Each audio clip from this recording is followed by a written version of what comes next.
जय श्री कृष्णा दोस्तों, स्वागत है आप सभी का गीता ज्ञान 3.0 चैनल में। दोस्तों, आज बात करेंगे महाभारत में श्री कृष्ण और द्रौपदी का क्या संबंध था। आखिर द्रौपदी श्री कृष्ण को अपना क्या मानती थी, उसी के बारे में आज की वीडियो में बात करेंगे दोस्तों। इसलिए बने रहें मेरे साथ वीडियो के अंत तक। अगर आप इस चैनल पे नए हैं तो प्लीज दोस्तों इस चैनल को सब्सक्राइब करना ना भूलें। महाभारत में कुंती पुत्र युधिष्ठिर, अर्जुन और भीम एवं माद्री पुत्र नकुल और सहदेव की पत्नी द्रौपदी थी। राजा द्रुपद की बेटी द्रौपदी को पांचाली भी कहा जाता है दोस्तों। द्रौपदी का मूल नाम कृष्णा था। द्रौपदी का नाम कृष्णा इसलिए था क्योंकि वह भी सांवली थी, माना जाता है ऐसा। भगवान श्री कृष्ण और द्रौपदी अच्छे मित्र थे। द्रौपदी उन्हें सखा तो कृष्ण उन्हें सखी मानते थे। कृष्ण ने द्रौपदी के हर संकट में साथ देकर अपनी दोस्ती का कर्तव्य निभाया था।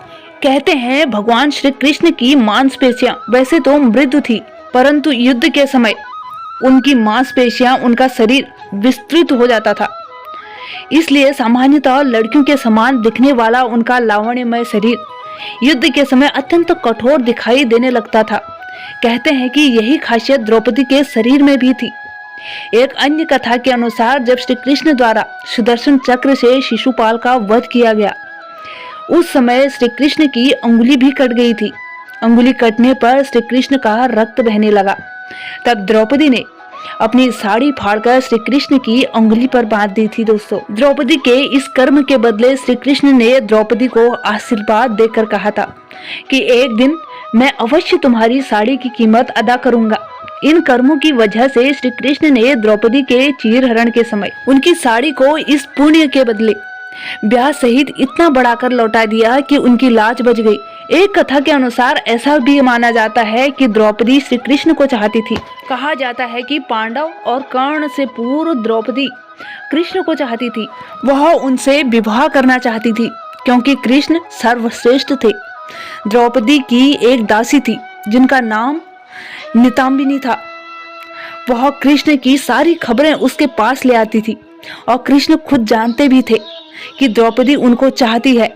लेकिन एक दिन एक भेंट में श्री कृष्ण ने द्रौपदी को समझाया और उन्हें अर्जुन के बारे में बताया और कहा कि अर्जुन इंद्र का पुत्र है, अर्थात वह देव पुत्र है, वह आर्यों पुत्र में सर्वश्रेष्ठ है। इस तरह द्रौपदी का मन श्री कृष्ण ने अर्जुन की ओर मोड़ दिया और दोनों मित्र बन गए। ये भी कहा जाता है कि द्रुपद चाहते थे कि उनकी पुत्री द्रौपदी का विवाह आर्यवत के सर्वश्रेष्ठ योद्धा से हो जो द्रोण को पराजित कर सके। उन्होंने सबसे पहले अर्जुन के बारे में सोचा, परंतु उनको पता चला कि अर्जुन की मृत्यु वर्णवत में अग्निकांड में हो गई है। इसलिए उन्होंने दूसरे योद्धाओं के बारे में विचार किया। तब उनका ध्यान यादवों के एक वीर नेता श्री कृष्ण की ओर गया। उन्होंने कृष्ण को पांचाल आमंत्रित किया और उनके आने पर उनसे अपनी पुत्री द्रौपदी का हाथ थामने को कहा, उनसे शादी कर लेने को कहा।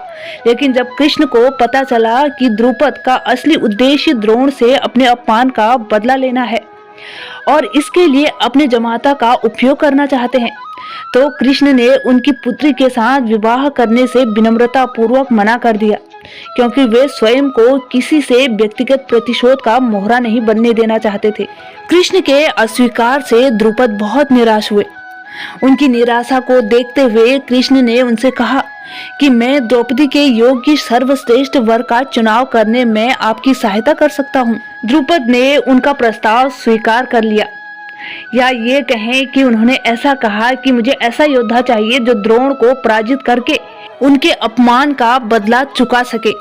तब उन्होंने सलाह दी कि द्रौपदी के स्वयंवर में धनुर्वेद की एक बहुत कठिन प्रतियोगिता रखिए। जो उस प्रतियोगिता में विजयी होगा वह सर्वश्रेष्ठ धनुर्धर होगा।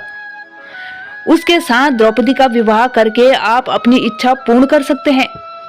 इसके बाद की कहानी तो आपको पता ही है दोस्तों कि अर्जुन ने अपनी धनुर्विद्या से द्रौपदी को जीता था। यहीं से महाभारत की नींव पड़ गई थी और महाभारत के उस रण में द्रुपद पुत्र धृष्टद्युम्न ने द्रोणाचार्य का वध किया था।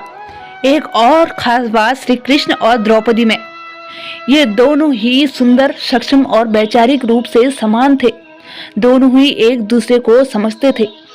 यही कारण था कि जब अर्जुन ने श्री कृष्ण की बहन से विवाह किया तो द्रौपदी ने उसे सहज ही स्वीकार कर लिया था, अर्थात उसने श्री कृष्ण की बहन को अपनी सहपत्नी के रूप में स्वीकार कर लिया था। उम्मीद करती हूँ कि ये वीडियो आपके लिए नॉलेजेबल रही होगी। अगर हाँ तो वीडियो को लाइक करें। अगर आप चैनल पर नए हैं तो प्लीज दोस्तों इस चैनल को सब्सक्राइब करना ना भूलें और बेल आइकन को भी प्रेस कर दें ताकि आने वाली मेरी हर नई वीडियो की नोटिफिकेशन सबसे पहले आप तक पहुंचे। तब तक के लिए जय श्री कृष्णा दोस्तों।